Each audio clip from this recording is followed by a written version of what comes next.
model. All those things we can discuss. Okay. Okay, yeah, thank you. Yes. And some are built-in methods are there with respect to RAL model, the write method, set method, update method, all those things we can, if we know those things, that is good enough. Okay.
Okay, I think no one else is joining. We will start with our session.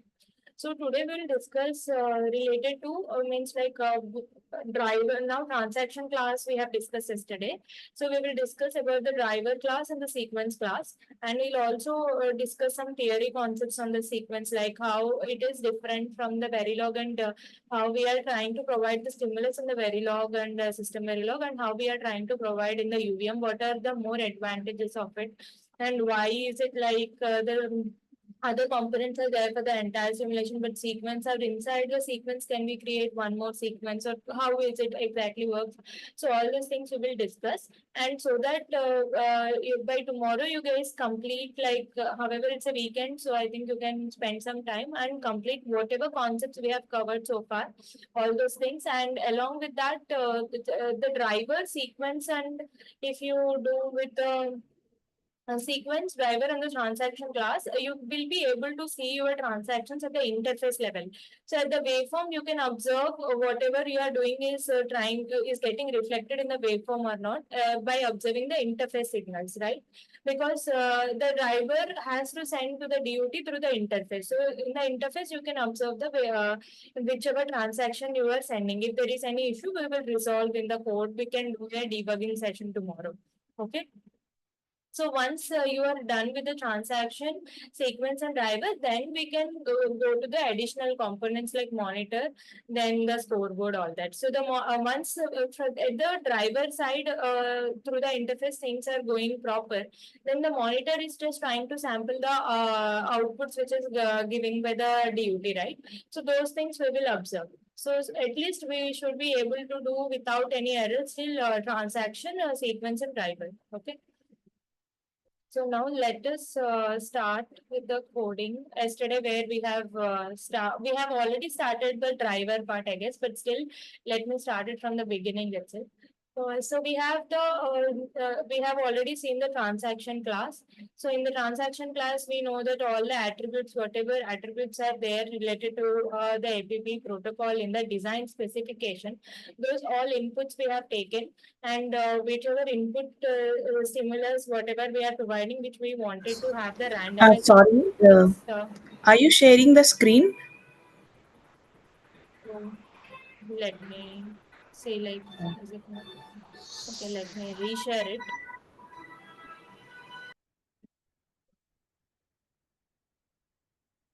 Let me know when it is visible. Okay. Yeah, it's visible now.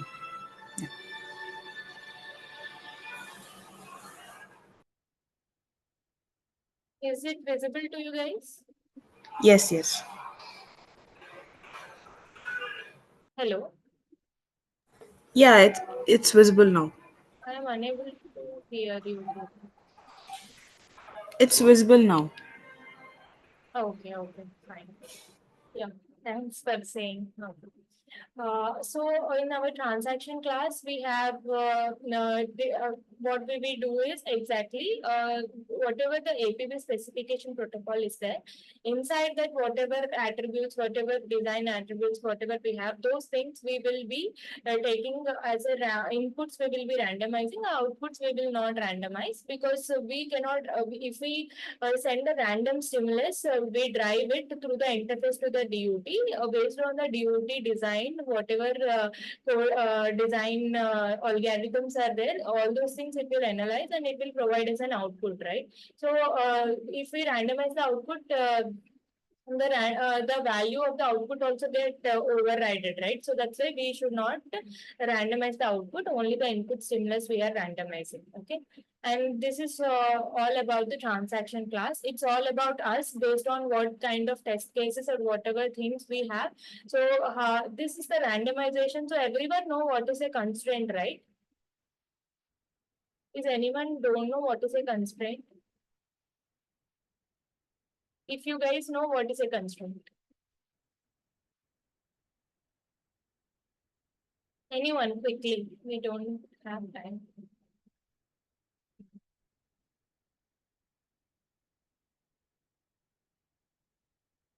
Hello, am I Yeah, hello. audible to all of you? Yeah, Yeah, so what constraint is is a basically like constraint? when we are defining the codes, so we have to constrain those to according to our test case needs. So Okay. for a suppose for a big variable, we want few range of that variable. So and we can provide the multiple constraints also. So Mm-hmm. yeah, like suppose we have address, Let so me we can select a explain chunk of like address. what is the Okay. okay. Let me explain what is the actual need of constraint. So, when there is a concept provided to you, randomization. So this is a huge thing, right? Based on the width, whatever it is there, it will randomize.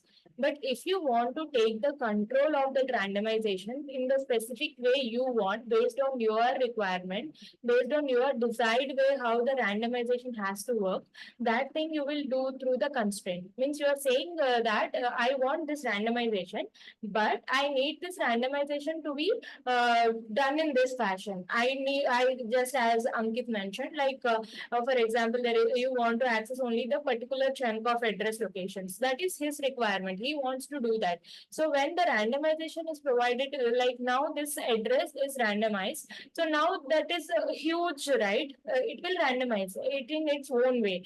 But if you have any specific requirement, then it's you can write a constraint for that. Like that, you can write n number of constraints. There is no limit that you have to write only, but you should make sure that, for example, you are writing a constraint for the same attribute. The two constraints should not overlap. Means. Overlap in the sense they should not conflict each other. If they conflict each other, the randomizations get failed actually.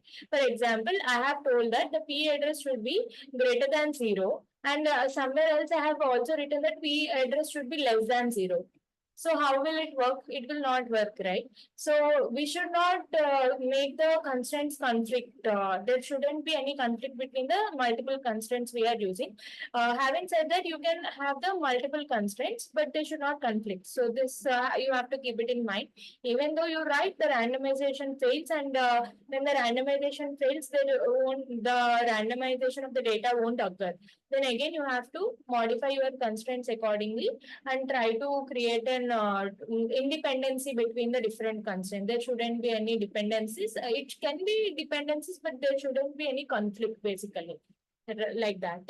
For example, if you can write like it should be greater than 40 and less than 50. So there is some common area which is available for both, right? So when I have written a constraint p address greater than 40, and then one more constraint I have taken that p address should be less than 50. So 40 to 50 is the range which the p address can have.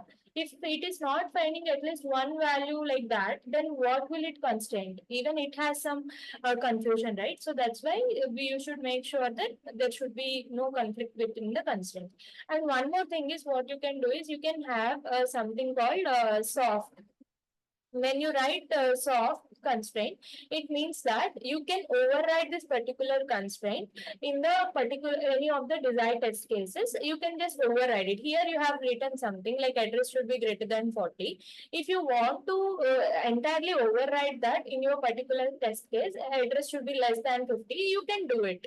That is possible if you want to do it, but then you have to use the soft constraint, soft keyword basically.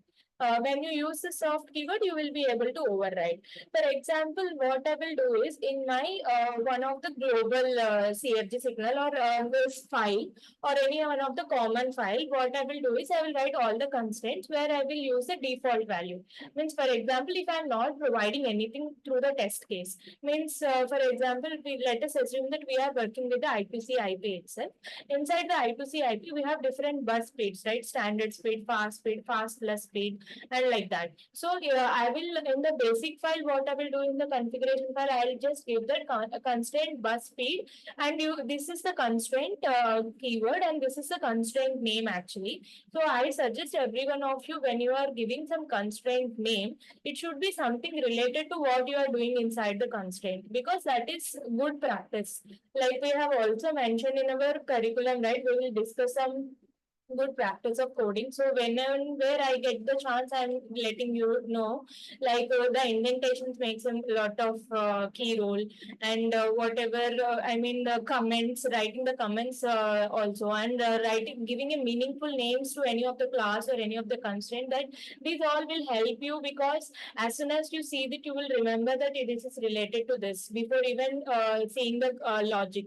So once you start seeing the logic, you will feel more comfortable. But seeing the keyword, it's and not only for you, when you are sharing your code to any one of your colleague or someone, when they are trying to see, it will be very readable. If the code which has no comments, which has no indentations, and which has no proper keywords and proper names, if you compare that code with the other code which has everything, so everyone will prefer to refer that code as a reference instead of yours, right? Even though your logic may be very fantastic, very optimizable, whatever it could be, but the first impression makes, and even while debugging also, that code will be helpful to the one who is debugging, right? So it's make a practice from the initial beginnings only, that you will do in this way. This is a simple project, but if you start making your practice from the simple project, it will be good for you. Okay, so now we can, this is the constraint name, and then we will write here whatever in the standard means. For example, I am writing like bus speed should be standard. So if I am not providing from my test case, unless I provide from my test case, it should be like bus fast speed or fast speed plus. It will always take the bus speed as standard mode. Like that, whatever different parameters you have, all those standard things by default things means unless you don't provide anything through your test cases, everything will work, whatever you provided in the base class or whatever file you are using. Here, for suppose in the transaction class only you are using all the standard constraints. Then from your particular test case, you have to provide whatever you are. If you are not providing anything, it means that whatever is present in the transaction class, whatever constraints you are giving, only that will be applied to the stimulus which is getting generated. Is it clear for everyone?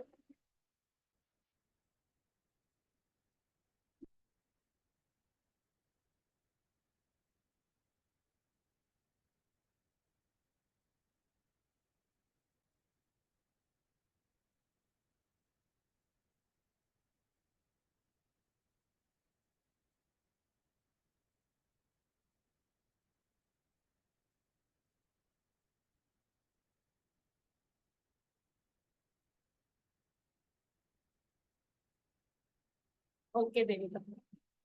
Okay, let's move to the next thing, that is we were doing the APB driver, right? We have discussed all this, what is the base class and the from where it is being extended and all that.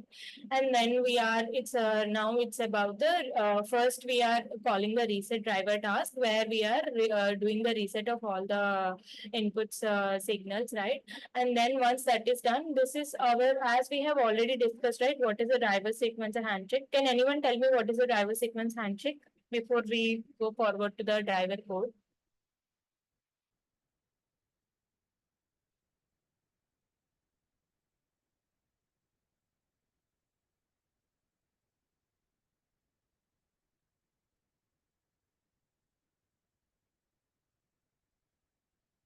Amrita, can you tell me what is driver sequence handshake?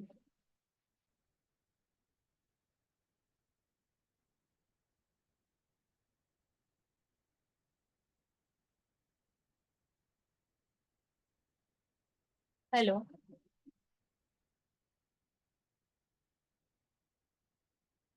Srinu, can you tell me what is driver sequence handshake? Martin, Chandan, Kirti, any one of you?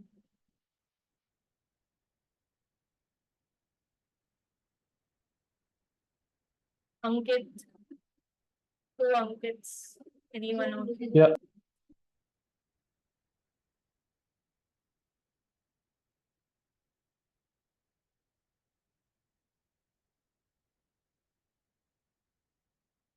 Shall we suspend the class then, if no one is trying to respond? Hello. Yeah. So in driver sequencer, so from test we are calling a sequence. So that sequence calls the body method of the when we are calling the start method from the test case, it calls the sequence body method. So there is a transaction class object is created, which and there is a blocking statement in driver, so that which is waiting for the incoming packet. What is it, the thing which initiates, like in the sequence, the start item, right? Start item. Yeah, Inside start task item. body, Yeah. we have it. Yeah, that you need to mention. Okay, Yeah, and start then item. at the Okay. driver. At the driver, we have get next item, try next item, like that. We have something. So Yeah. we mostly use this blocking statement. So this is always like polling for the the packet. So whenever there is a start item, so it will then the control comes to driver. So yeah. So this is already waiting for the packet. Now start item Yes. is called, and then we follow the randomize in the sequence. So there is we have to Yes. do the randomization. Second step is randomization. So after the data is randomized, then it is sent to the driver, where we drive Yes. the packet randomized data to the DUT through the interface. And then we have item done. So which tells it is called from the driver that the packet is driven, and now we can finish the transaction. So at the sequence side, I think you have remembered everything from the driver side, but sequence side, we have something called finish item that Finish will be item. waiting until the Yeah. driver sends the item done. Correct. Yeah, so that sends the acknowledgement. So yeah, this is like I'm not correct. Like No, Flow wise, I'm no, not. you are almost, but you have the understanding, just that you have Yeah, missed yeah. I'll go through some this of the for things. the Yeah, clear understanding. yeah, fine, no problem. Even we have already discussed in our previous sessions. If you have missed those, once just try to go through those. Even then you will understand like what is the, like I have explained what is the flow between the drivers and sequencer handshake with the pictorial diagram also. So you can just go through what are the blocking method, what are the non-blocking methods also we have discussed. So you can just go through. Okay. So now that is the driver sequence handshake, right? So now in the sequence, like now the actual whatever we want to do, the what the driver does basically. What is the functionality of driver? Can anyone tell?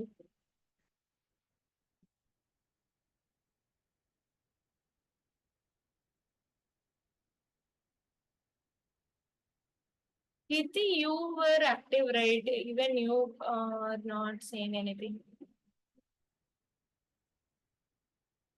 I would like to hear from everyone Yeah. actually. It's Yeah, like the driver receives the data there is some item issue and with drives it to our the network, I DUT through guess. the interface.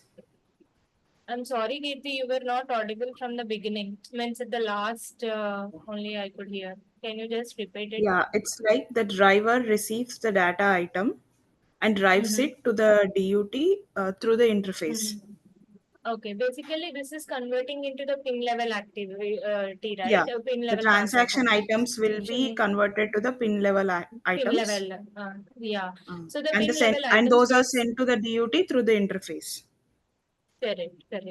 So basically, how it will convert is based on the protocol specific, whatever specifications we have. This has to be done this way. This has to be done this way. So all those set of rules, whatever are there, those things we will provide in the driver, and based on that only it will convert our transactions into the pin level activity, right? So those things we will discuss, like how in the APB protocol what we are trying to do. Okay, so here if you see inside this forever begin, we have this get next item and item done. We have already discussed how this works. Inside as I said right already, we have something called clocking block in our interface. Instead of giving the hardcore delay, if we want to give any one posage clock delay or something, what we will do is directly just use that at the rate of VI of dot master dot p clock. This master is nothing but our clocking block name. If we see, let me show you.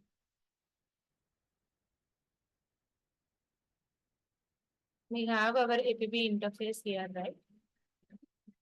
So when you are doing the coding, you have to do the coding of the interface as well at your end, okay? So don't forget to do that. So the master clocking block is there, right? So that itself we are using here to do the whatever which we are want to give as a clocking block, all that, right? So that one we are using through the interface, whatever we are providing the clocking blocks, master clocking block, monitor clocking block, all that. So how you will provide the delays, you have to use this VIF dot the mod port name. Here the mod port name for the master clocking block is master, right? So that is what you have to use, the VIF dot master dot whatever the clock signal you are providing to the mod port. So here the mod port input clock is P clock, right? That's what I have taken. Is it clear for everyone? This is the virtual interface and this is the mod port name. This is for whatever clocking block you have, the master clocking block. For that, whatever specific mod port you have declared. So that you have to use. So VIF.master.p clock. Okay, this will give me 1 clock edge delay. And then what I'm trying to do is based on my packet size, those many times I want to drive my packet. Okay, so where will you get this packet size? The request dot packet size means what? Nothing but whatever we are providing in the transaction class. So did we write some constraint related to packet? Yes, we have written. So based on that, it will randomize our packet. So once you get the packet from the transaction class, whatever constraints you have written, that will be reflected at the driver side, and then based on that this will be driving the data. So now what is the thing is we have just taken one task APB drive of address and data. So you are passing two arguments here, address and data. So based on whatever address you are randomizing for from the transaction and the data what you are randomizing, you will write those data, and based on the read address, it will fetch the data which is written in that particular location. So this is what is our APB protocol specific what we have. So then we have something called ideal phase, setup phase, and access phase, all that, right? So in order to achieve in ideal phase, everything is reset. So how it works in the setup phase, what are the signals has to be exited, and what are the signals will be valid if some signals are exited. All these things we know. So that's why we first analyzed our specification thoroughly, then we can start coding, because right now it will be easy for you to do the coding because you know all this protocol specific knowledge, right? So now this is about the APB drive. Let us see in APB drive what exactly we are doing, okay? So if you see in the APB drive task, this is my APB drive task. Inside this, what I am taking is, I am taking something called request.mode. What is this request.mode signifies is it is trying to say that whether we are doing the write transfer or read transfer. When it is write transfer, again, I have called some task. Here we have used some case statement to select which mode we want, whether the write transfer or read transfer. So when it is a write transfer, we have something called address and data, which how we are getting this address and data, we will see. So we have something called write task again inside this, right? So we have taken a write task. Inside this, we are driving. The first we are driving P select as one, because when it is coming from the ideal phase to setup phase, the next thing what we observe is, so when we are doing the reset means, this is actually the ideal phase only, right? When the ideal phase means there is no operation, everything is going to be zero.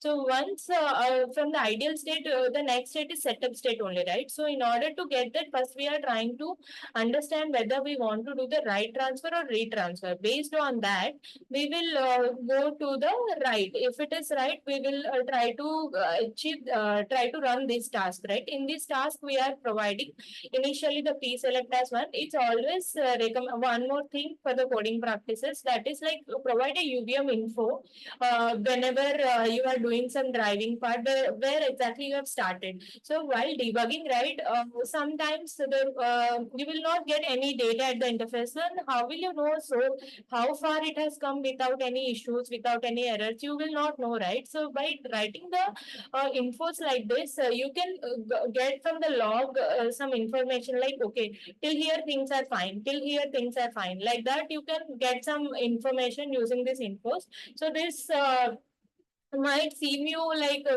big work, or you don't like to do, you are only interested in coding, but when you fail in the output again, however, you have to do the same things. You have to provide some displays, and you have to analyze like till where. So instead of that, from the starting itself, if you do, it's good, right? So always make sure that you provide proper infos wherever it is required, okay? And then we can provide the P select as one. And then after a clock cycle, we are trying to see P enable, P write, P address, and P write data. All these things we are driving. Okay. So this is the write task. The same way we have for read task. What would be the difference between the write and read? Only that P write signal here, it should be 1, right? For the write transfer, here the P write signal should be 0. And moreover, for the read data, we need to just provide the address, and the DUT will provide the output, right? So you need to drive only the inputs. So that's why you will not even look forward for the PR data. We will just provide the address, okay? So this is about the write task and read task. So these two things are included in this APB drive task. So you can write every logic inside this forever begin and only, but that will reduce the readability. So that's why what we do is we will first implement the whatever logic is there in some tasks. After that, you will call this task where they have to be called. So this is one of the way to also improve your readability of the code. So that's it. But whatever, wherever you write, that doesn't matter. Even here, if you write, the same functionality will occur. But the thing is, it's better if you partition the things in the different tasks, so that it will be easy for to anyone. If I am new to this code and you guys have developed this code, as soon as I see this way, I feel good. Like, okay, this is driver, and here we are doing some read operation, write operation, and again in the write we are doing whatever is necessary for the write, and in read we are doing this. Okay, this is for reset. It's very easy to understand and analyze, right? So it's better if you guys follow this. Okay. And if you have anything better than this, you can do still more optimization. It's always better to do, but at least basic this much should be there. And then we are doing the driving, and then we are making all the signals to be zero. Okay, whatever PA enable P select, so that you are stopping the operation, actually the transfer. And then once you are done, you are giving the item done. Okay, so this is basically the driver, whatever we have. Okay. So now we are clear with the transaction, we are clear with the driver. Now let us see in the sequence. Okay, in the sequence, now what it will do is, from this sequence is getting the providing the sequence item to the driver, right? So based on that only, the driver is doing the different operations. Means first the as Ankit has also told today when I have asked like how the sequence flow from the test, we are starting the sequence on the sequencer using the start method. When it is doing, it will come to the directly to the task body. So in the task body, what we will be having, one is here I'm using a macro, but actually we have the other code, right? Let me show that. In our skeletal, we haven't used the macro. Let me show you. On that day, I have explained we can have macros also, which will do all the three lines, which are creating the object, randomizing, and then all those things will be done just by writing a single macro. But right now, let us even see that.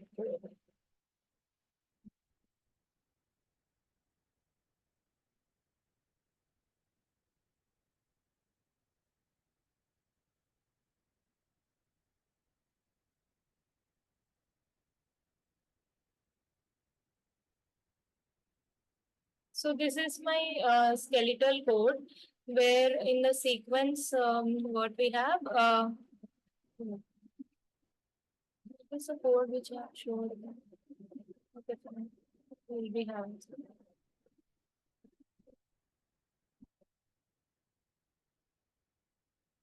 See, we have something like this, right? First, we need to create the object. Then we have something called start item, the randomization, and the finish item. The start item will be waiting when we execute this task body, it will be waiting for the access from the driver. Once the access is provided to it, it gets the access to communicate with the driver. Then it will start sending the item. So when you want to send the item, you can decide like what kind of sequence item you want to provide. You can from the over the transaction class, you can give your own inputs. Like for example, as I said, right, for particular test case which you want to do, that you can override it. When you have provided something like soft constraint or something, so then if you don't provide any constraint, that is well and good, and whatever is said, you can take it through the sequence only. If you have provided constraint for that particular attribute, for example, let us say this mode itself, like whether it has to be write transfer or read transfer. I have taken for suppose a constraint where I am always doing it as write only. So when if you have given such constraint in the base transaction class, in that case to the sequence, if you your requirement is for write, then you need not write anything. Automatically it will take write.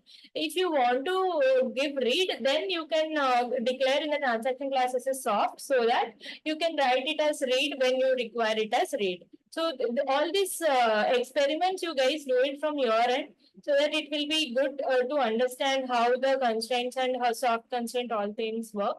Just don't copy what is given over here in this code. That's why I am not sharing the code also. I'm asking whenever you get some doubt, you just come back to this recording and then just close it and try to do it in your own way. If you start seeing it, it's like a spoiler. Your mind will always go to think this way only I need to write, but that's not that way, right? You can add your own ideas also to create your test bench. So you guys do it. Then if you are unable to, then come back to this video and just go through it and then start doing by yourself. So in this sequence, we are providing, like, first we are doing the right transfer. We are repeat of 3. Anyone know how the repeat construct works?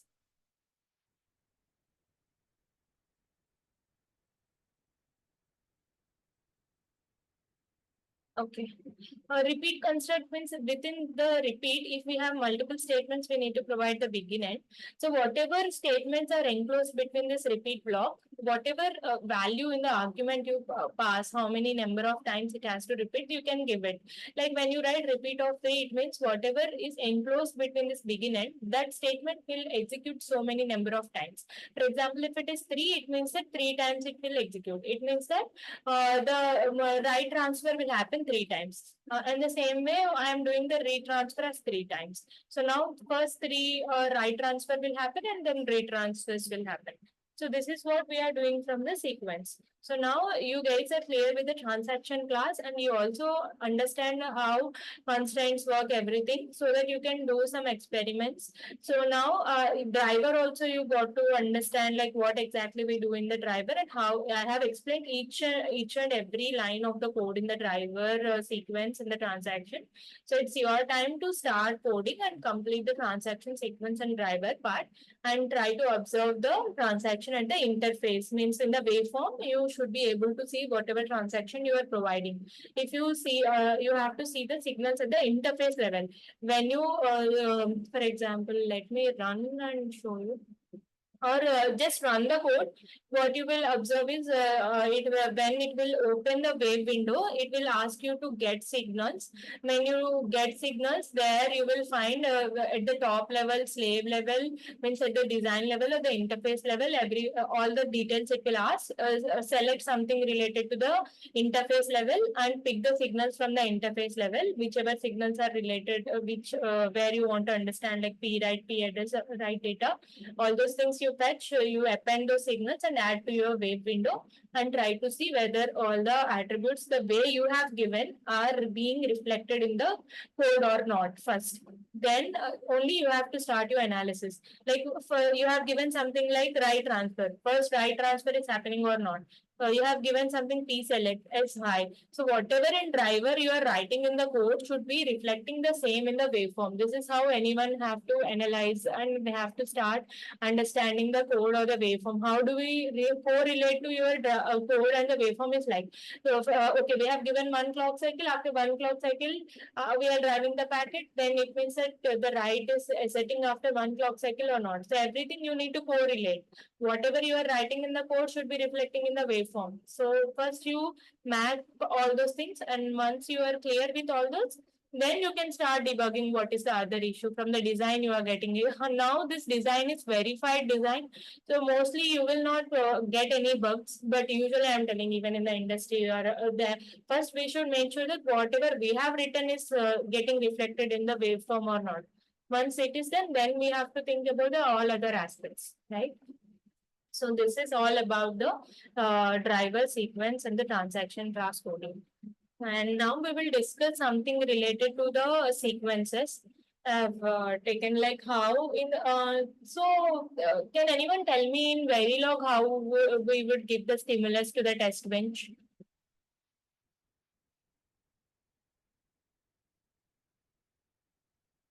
If you don't know, in my screen also it is given in the first lines. You can even see that and tell, that is also fine.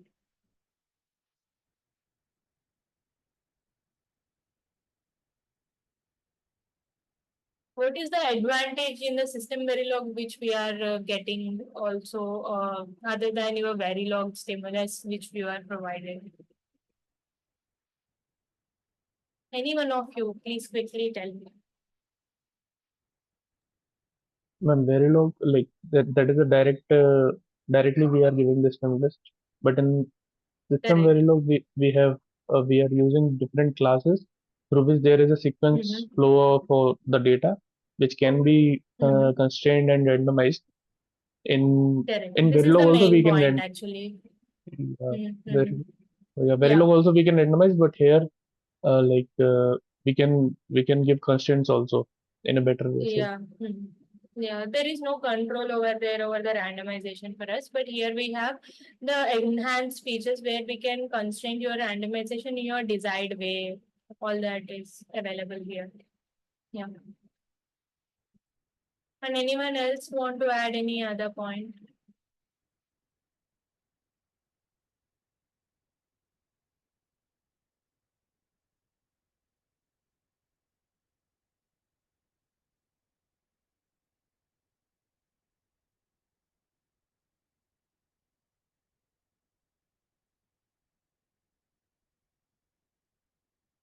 Is anyone there or no? I would like to hear responses from everyone. Ashwini,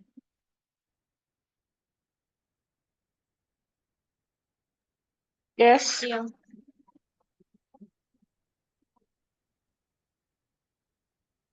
Ashwini, your voice is not audible actually.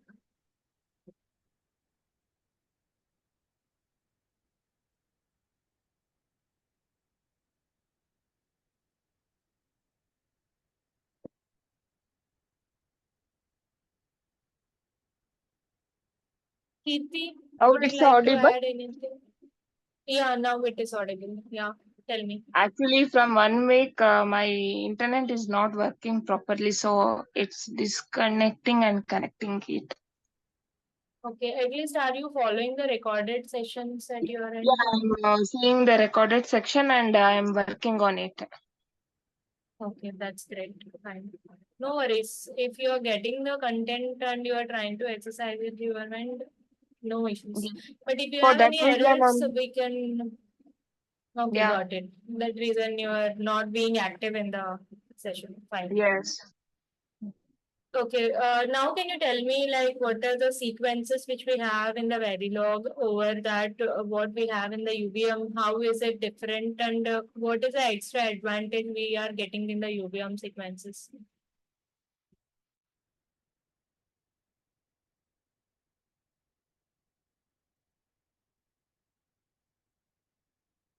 Okay, okay, Devika. And anything else you would like to add?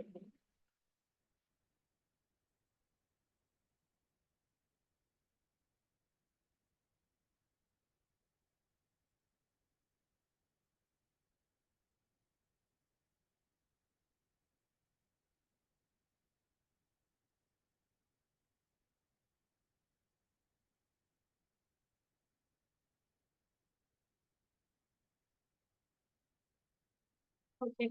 Basically, in the Verilog test benches, whatever stimulus which we are giving, all these are basically like a directed test case, or it is like a hardwired. Because if you want to do anything, any new further change, it is very tough there to do in an optimized way. It's always to rewrite the test bench is the only option we have it, right?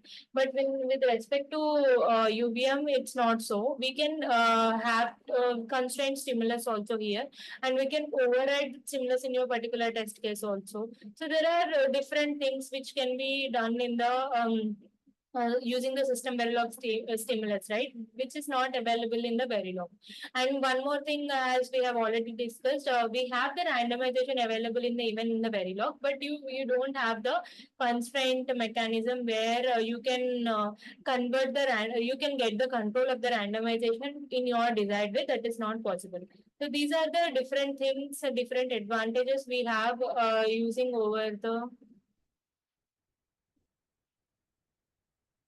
Okay. So basically, when you said the module and class, it's also you have explained about this object oriented. It's actually sum up to the same point, right? But that's okay. At least you gave an attempt. Okay, so these are all things we have, and whatever sequences which we have, basically we are, as Devika also mentioned, it is like a class-based environment, right? So it is very flexible for us to generate the stimulus. We can do any further changes without rewriting the test bench itself from the sequence. You are trying to override it, right? You are not again going back and commenting the part of that particular thing in the transaction. You are not doing that. You are just writing, you have some mechanism where you can just override whatever is there inside your transaction class. So these all are the major advantage. So we all know how the sequence things work, means like how the start method, based on how the sequence on sequencer, it will start when the, again from the sequence we have already discussed, we will be having a sequence. We have something called body task, where exactly whatever we are sequence items which we need to send to the driver, all those things we will create, randomize everything, and we send the things from the task body itself, right? So that is, and once the sequence is used, we can discard the sequence also. Like it's not like what we said, right? In the other components, driver component, monitor component, all these are the components, but the sequence is a object, it's not a component. So it is like it is not there for the entire simulation. So if once the sequence is used, it can be discarded. This is option is also there with respect to the sequence. That's why we say that the sequence is, that's what here mentioned, like any UVM component, the sequence has a limited simulation lifetime and therefore can be designed as a transient object. And the sequence body method can be used to create and execute other sequences. Means inside one sequence, you can create the handle of the other sequence, and you can start that sequence body method also. You can try to execute when you start the sequence onto that particular sequence. Then you can start, means in one sequence you can try to execute the other sequence also. So that is also available in our UVM sequence, all this, right? So this is what I wanted to discuss related to the what we have over in the Verilog and what we are trying to do it here. And we all know, like, what is the driver sequence handshake is there in driver, how we are converting the transaction level into the pin level activity, all this. Actually, there is one more option also, means from driver also, you can send some response to the sequence. That is little advanced thing, but actually from the sequence to the driver, communication will be there. From the driver to the sequence, we can also send the response things also are there. You guys can go through about it if you want to, if you are interested to know what is it. And the advantage being that it is easy to define a new test case by calling and executing different combination of sequences from a library package. For example, we have built one sequence, like a base sequence, and you can, it's always good practice to have a base sequence. Means, for example, you have multiple test cases, and in all those test cases, the first we have some multiple test cases. In all those test cases, we have something, operation called some configuration. For example, any of the I2C or any of the UART, any of the IP you can pick up, or any SPI protocol. So, for example, initially we have some configurations that has to be done through some RAL model or anything you can start using your configurations. So that configuration sequence has to be there for any of particular test case. So all those things, what you can do is you can include in some base sequence, and inside that base sequence you can put all the common functionality you will be using, and you can create one more subsequence which will be extending from that base sequence. So anything other than that common things which you have some extra things, right, those things you can put in that subsequence. And for example, there is some sanity sequence which has to be used in all the test cases. In that case, what you can do, that sequence will be reusable in all the test cases, right? You can get that sequence and start use that sequence. You can start that, and again you will one more sequence. So you can use the multiple sequences to create one single test case. This is also one advantage. So this sequence will be the whatever basic sequence will be there, which has to be applicable for all the test cases, that you will call first, and then any of the subsequence for that particular test case, which is actually whatever functionality you are trying to test. So that things you can include in one sequence, and all these sequences you can arrange which functionality has to be done first. And which functionality has to be done next, like that you can do it, and then you can include that in your test case. So this is also one of the good way to do it, right? So this is all are the advantages of the UVM sequence which we have.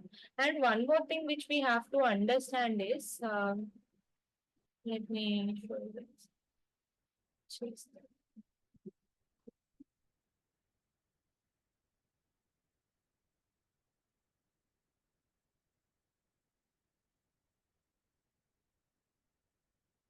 Yeah.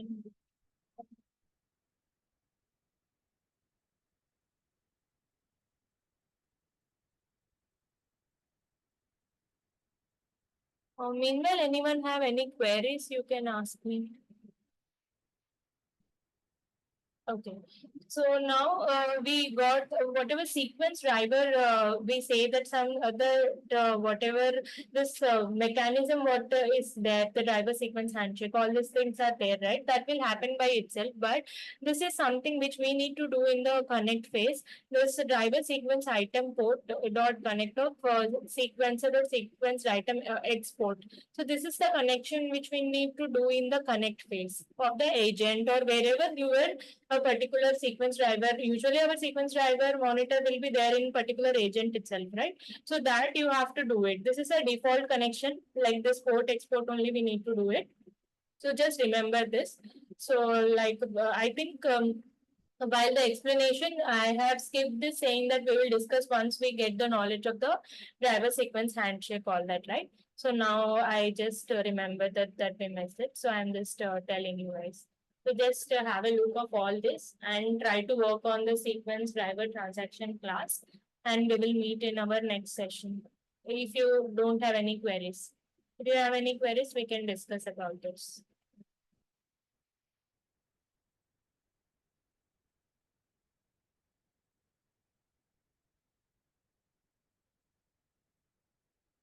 Devika, is it clear for you everything, or you have any queries from today's session? Okay. Ma'am, I want to ask something. Yes, in the sense you have queries or you don't have any queries. Hello. Yes. Yeah, so like one query I have regarding the like we are giving the data from the test case and we are randomizing Okay. in the sequence. So Mm-hmm. suppose Mm-hmm. we have rand variables randomized, we are randomizing address and write signal. Okay. Okay. So, Okay. but I want a test case in which from the test case only I will pass the address and the Mm-hmm. write should be 0 and write should be one after Mm-hmm. another. I'm what I'm trying to do is I'm writing an address, the Mm-hmm. same address I'll read after some time.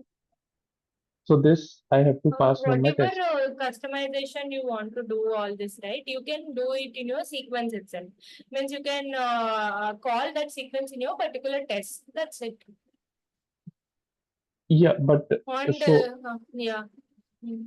so this Actually, values you will have be shared randomized, me right? the code. Yeah, values will Uh, be randomized. That but you I will want to provide in pass some the. I want to pass some specific register from the test case itself. I don't want Okay, to in that modify the case, in that constants. particular, okay, you have this thing also. For example, you can do the randomization mode, which is happening, right? That you can off the randomization for that particular attribute, and you can provide that particular address any hard coded value also. That is also possible. Even you can disable your constraint. Means, for example, any of the constraint is written in your class or in a sequence, and you can disable that constraint also. That is also possible. So there are multiple things which are possible also. That also you can do. And in sequence, you can directly hard code saying that this address I want to pass. That also you can do. Any way you can do. And actually, you have sent me the code, right? I didn't actually get the time to look into, Hmm. but I'll definitely look into and let you know whenever I get time. Okay, okay, sure. Okay. So can we end the session for today?